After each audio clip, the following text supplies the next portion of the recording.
Olá, Neide. Como você está? Oi, Paulo. Estou bem, graças a Deus. E você, como está? Comigo também, tudo bem, tudo tranquilo. Ô, Neide, gravando então o nosso programa número 106, hoje é dia 17 de março de 2025. O nosso tema dessa semana vai ser o seguinte: até onde nós podemos ajudar uma pessoa com transtorno por uso de substância? Na realidade, esse tema refere-se especificamente aos familiares, às pessoas que estão próximas à pessoa que tem o transtorno por uso de substância, né? Mas antes da gente falar sobre esse tema, como sempre, eu gostaria de pedir para que nossa audiência se inscreva no canal, caso não tenham se inscrito ainda, e que deixem seu like ao final do programa. Isso é muito importante para que o YouTube reconheça a relevância do programa e ajude na divulgação, ou seja, que o YouTube ofereça para mais pessoas, né? Então, eu conto com a ajuda de vocês. Não esqueçam então de deixar o like, tá bom? Isso mesmo. A gente conta com o apoio de todos vocês.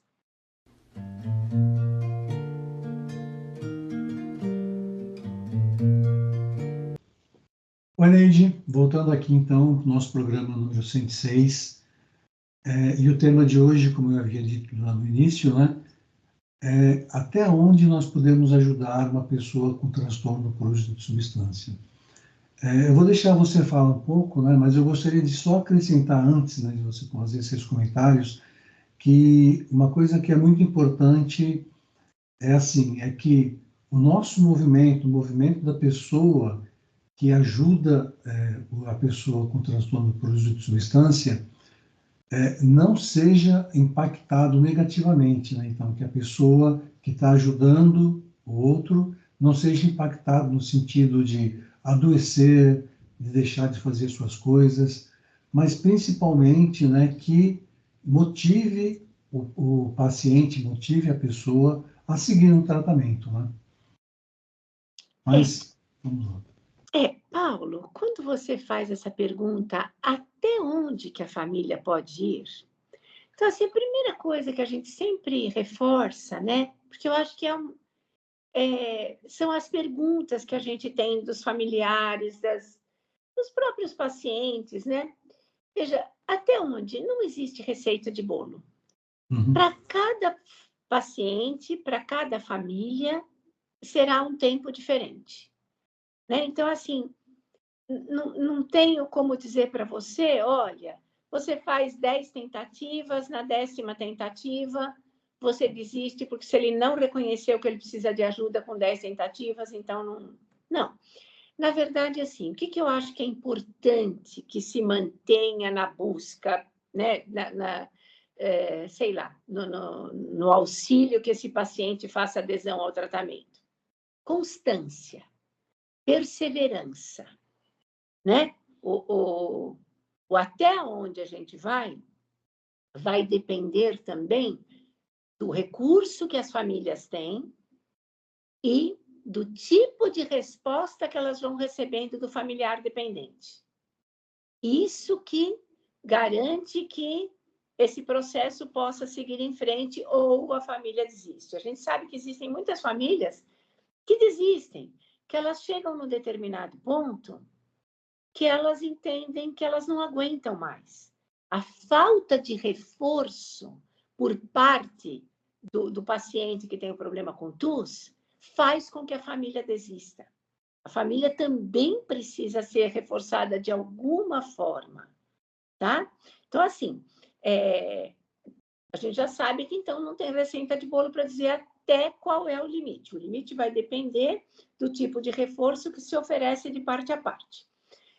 O que é importante que se tenha, né? Que se tenha aceitação do problema, que se tenha parceria com o portador do TUS para ver se ele consegue aderir e que se pratique compaixão. Acho que se o tratamento, se a abordagem for feita com amor, a gente sempre sabe que tem mais chances. No entanto, eu acho que vale a pena acrescentar aqui, como a gente vinha conversando, eu e você, que deve existir uma postura que a gente poderia chamar de dialética, onde a família tanto apoia, tanto compreende o problema que o familiar dependente tem, né? Quer dizer, ela não desampara, mas, na mesma medida em que ela aceita, que ela apoia e que ela faz uma parceria com ele,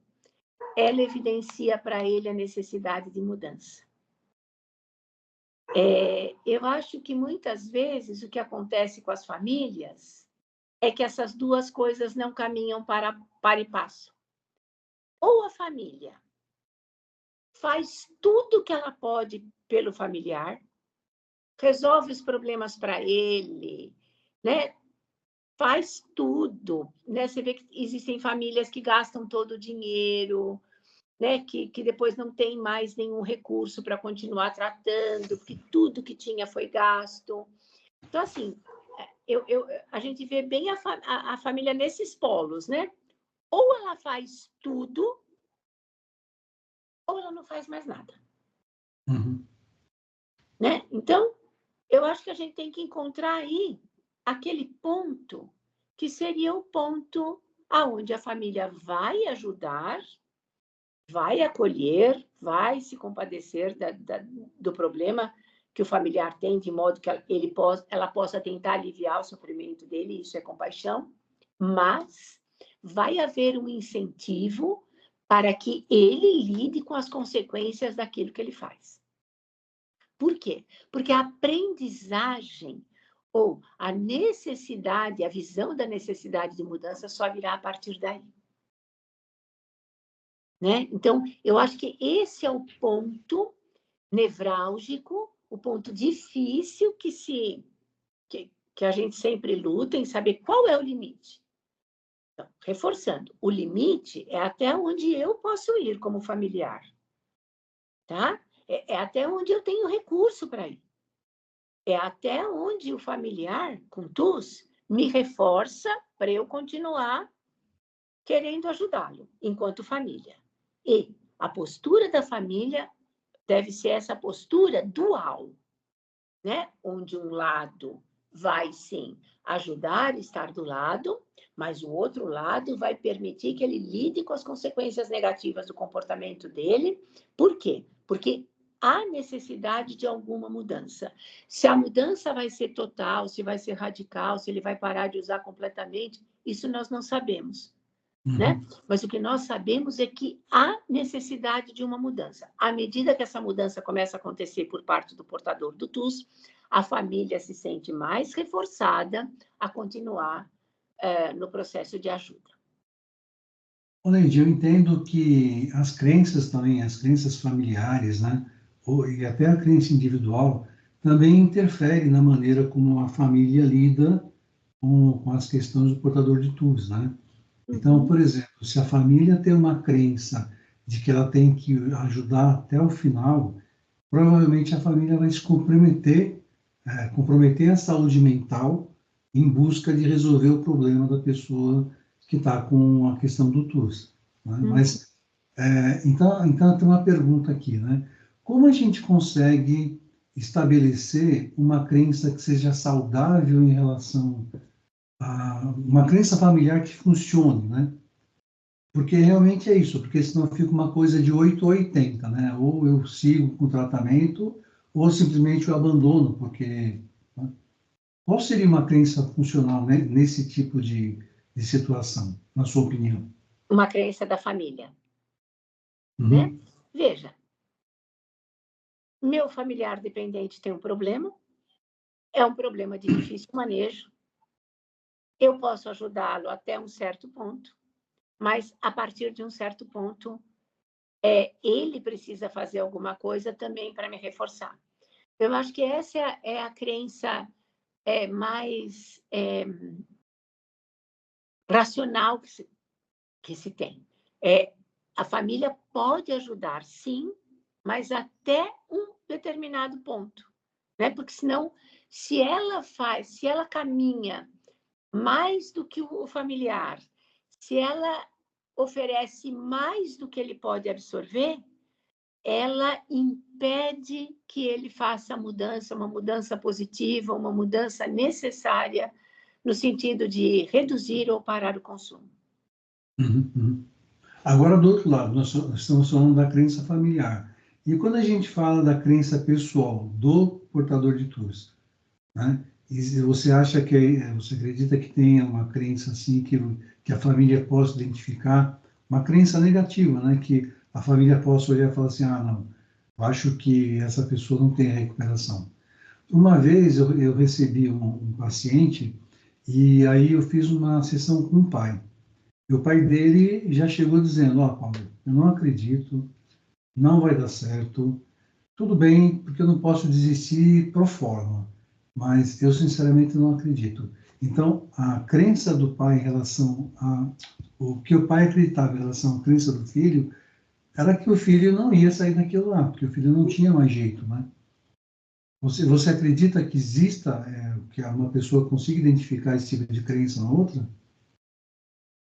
É, na verdade, Paulo, acho que essa crença é construída a partir do número de tentativas sem sucesso que o paciente teve, do tipo de expectativa que a família tem a respeito dos filhos, né? Porque às vezes a expectativa do pai e da mãe é que sejam filhos que não tenham problema, que sejam filhos que deem certo em tudo.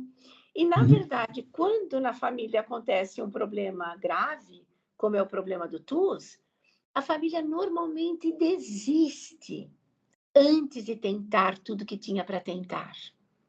Né? Eu já vi muitas famílias dizendo: nós já tentamos tudo, mas a gente sabe que nem tudo foi tentado.